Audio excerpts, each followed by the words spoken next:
Vous êtes trader pour compte propre avec nous régulièrement sur TV Finance et je vous en remercie. Hervé, le CAC 40 la semaine qui s'ouvre est une semaine chargée d'un point de vue macro et micro, comme on l'a vu dans une actualité.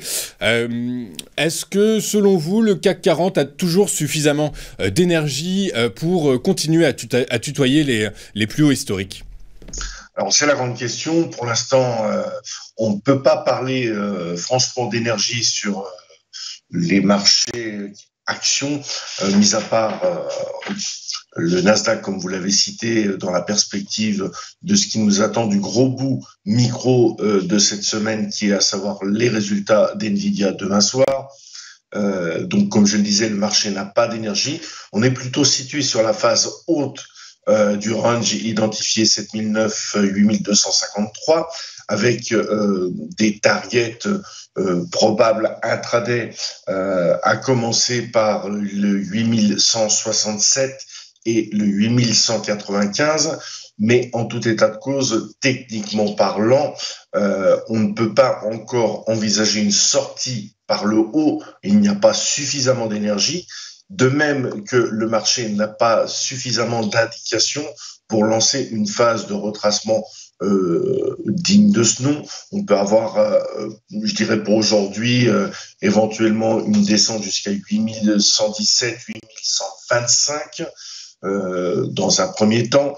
Pour l'instant, pas vraiment d'indication pour travailler le marché sur une plus grande amplitude. Ce qui va faire la différence, c'est donc les discours de Janet Yellen aujourd'hui, demain.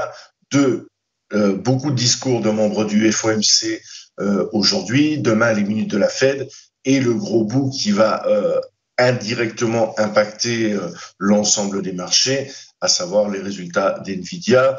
Il y a aussi beaucoup d'échéances sur le VIX, donc particulièrement liées à la spéculation. En attendant, les marchés sont relativement creux en termes de volume, ce qui laisse la possibilité d'avoir des mouvements relativement amples, mais erratiques, difficiles à anticiper.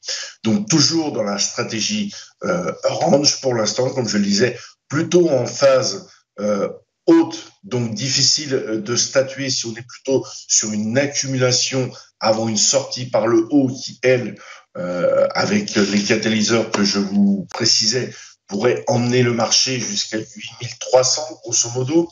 Et à l'inverse, sur une grosse déception de cette année 2024 de l'IA représentée par NVIDIA, on pourrait envisager un retour dans le milieu de range pour combler déjà le 8075, éventuellement un retour sur 8045. Tout ceci reste des prix très indicatifs pour le moment, le marché n'ayant pas de momentum à proprement parler. Pour aujourd'hui, dans la matinée, se contenter de petits. Ok, oui, effectivement, donc on comprend pas de momentum, effectivement des rendez-vous macro et micro tout au long de cette semaine, mais a priori, ce que vous nous dites, c'est que le CAC 40 pourrait s'offrir une pause un peu nécessaire au cours de la semaine, avant éventuellement de repartir vers de l'avant, mais pour l'instant, ce que vous nous dites, c'est que les investisseurs sont prudents et attendent de voir quelles vont être les orientations préconisées par donc les différents membres du FOMC aujourd'hui. On va être attentif au compte rendu de la dernière réunion du FOMC demain, mais donc toujours est-il qu'en cette attente, et puis Nvidia également demain, mais donc en cette attente, les investisseurs prudents, des mouvements erratiques, comme vous dites, mais plutôt vers le bas, plutôt vers le haut, en tout cas cette semaine-là. Difficile de statuer. Pour l'instant, le plafond de verre, ça reste les 8250. Tant qu'on ne franchit pas allègrement, avec vitesse, momentum, ce prix-là, on ne peut pas envisager une poursuite de la tendance actuelle sereinement. Après, la stratégie d'acheter un breakout des plus hauts historiques ne fait pas partie de mes stratégies. Je suis plutôt dans la recherche d'un achat sur repli, mais là, je ne peux pas identifier, à l'heure où je vous parle, un prix qui semble un point de départ pour sortir vers le haut. C'est trop anticipé. C'est trop anticipé. Bah écoutez, je vous remercie beaucoup Hervé pour votre franchise. On sera très attentif de toute façon à la direction que prend le CAC 40. J'imagine un petit peu comme bon nombre d'analystes techniques, vous avez identifié les 7800, 8000 points comme étant de toute façon la zone charnière à partir de laquelle le CAC 40 invaliderait sa tendance de long terme et que au-dessus de ce support-là, a priori, bon, la tendance resterait une tendance de long terme. La tendance qui est celle de long terme, c'est-à-dire plutôt un CAC 40 sur une pente ascendante. Tout à fait. Depuis quelques temps, je ne sais plus exactement, le range très identifié, c'est 7009, 8250. Tant qu'on ne break down pas les 7009, on peut être plus précis, 7908, on va dire, ou 7908, tant qu'on n'a pas un breakdown pullback de cette zone, la tendance reste haussière.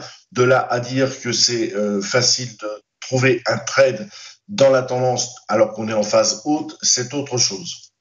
On comprend bien qu'effectivement, toute la difficulté est de trouver un point d'entrée, sachant que, comme vous nous dites, a priori, l'indice phare parisien va latéraliser pendant quelques temps avant de prendre une direction qui sera définie donc par la sortie vers le haut des 8250 ou vers le bas des 7907. C'est ça, exactement, 7000. Exactement. Okay. Très clair. Eh ben écoutez, Hervé Dupré, merci beaucoup de vos analyses, votre récurrence chez nous. Je rappelle que vous êtes trader pour compte propre sur TV Finance et les antennes de TV Finance très régulièrement et je vous en remercie beaucoup. On marque une rapide courte page de publicité de notre côté et juste après, comme annoncé, nous retrouverons le fantastique Mathieu Driol qui va nous susurrer à l'oreille quelles sont les valeurs qui, en cet environnement de latéralisation, justement, d'incertitude, de non-prise de risque, eh bien, quelles sont les valeurs qui pourraient tirer éventuellement leur épingle du jeu. À tout de suite sur TV Finance.